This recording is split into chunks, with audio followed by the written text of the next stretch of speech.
What's up, everybody? This is Dan from the Fundamentals with another unboxing, this time of Three Dragon Ante Legendary Edition from Dungeons & Dragons and WizKids Games by Rob Heinsu. It's a classic 3-card Monty type game where you play with dragons to get gold, gamble, all that kind of fun stuff. A rogue, a paladin, and a warlock walk into a tavern to gather information for their next adventure, drink something tastier than a health potion, and kick back with a game of Three Dragon Ante, a high-stakes game of luck and skill preferred by D&D characters of all classes and levels, except for Baldur's Gate, where they play Baldur's Bones. But in most of the Forgotten Realms, this is the gambling of choice.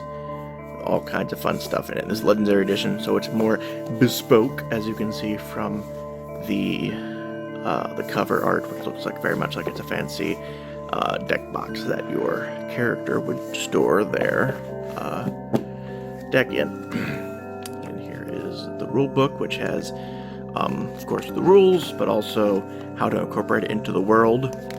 Because the cool thing about this is that it's not just a normal card game, it also can and is encouraged to be incorporated into your D&D games. So if a GM wants to have a bit more of realism, when your characters walk into a bar and say, I want to play Three Dragon Ante, I want to do some gambling, they can whip this out and say, alright, let's play. And then you can play, get real money, have it affect the game. Bags are the ready tokens that you put down when you've made your selection. A goodly amount of gold dragons and silver griffins. I don't know if they're called gold dragons, but the currency of the Forgotten Realms, and especially Waterdeep, gold and silver. Also good for immersion and just in a D&D game. If you need these, is a great thing for that. Of course, our friends at Beetle and Grimm sell these. They have gold dragons. Sell these as actual ones. So if you really want to get immersed, go in there and buy some real metal ones and then really feel like you're gambling. But yeah, you need a lot of these because you're gambling.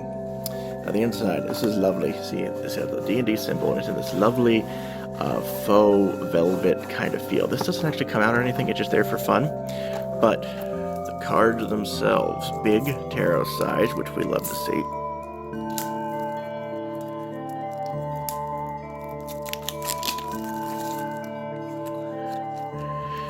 Green dragons, red dragons with their alignment and the different abilities that they do. Silver dragons, that's Tiamat, the god of dragons. Evil white dragons, they're stupid.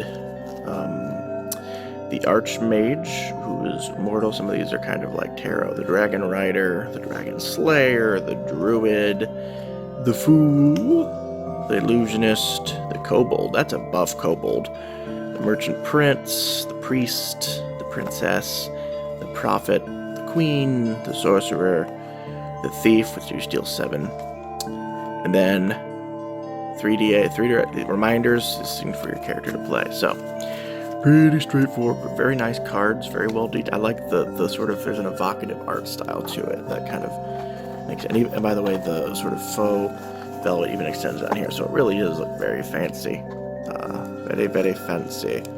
Then you can put these back in like this, so that it looks like a very proper deck. Then you open up the other one. Come on.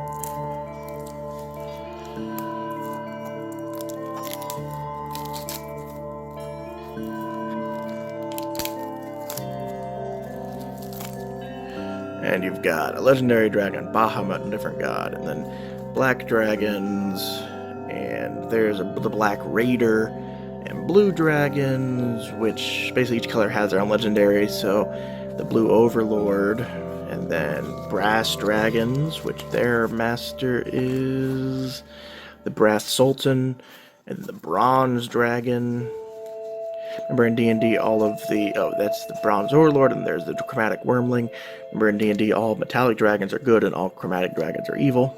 Copper dragons, which are mastered by the Copper Trickster. And then there's the Draco Lich, and then the Gold dragons, or the Gold Monarch. And they're the green dragons again. So that's those. So not necessarily a whole lot to it because it's essentially just a very nice card game, but it has the included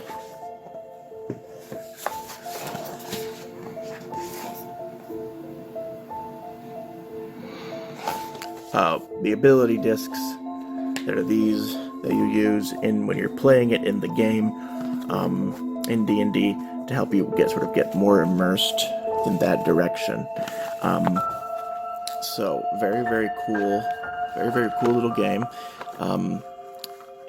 Obviously something that's quite immersive, quite fun for players to take part in, and really feels like something you'd run into in the D&D games. It even has like the black and white there. It's a very nice thing. So if you really want something that's if you're a big D&D player, which I know a lot of people are, I know I am, you can put this on your shelf next to your rule books and be all set to go. So you can get this through WizKid's website or Amazon, links below. I will of course play this several times. Might even try to incorporate this into my D&D session. I'll see if my DM was into it, and then have a full review. And until then, happy gaming.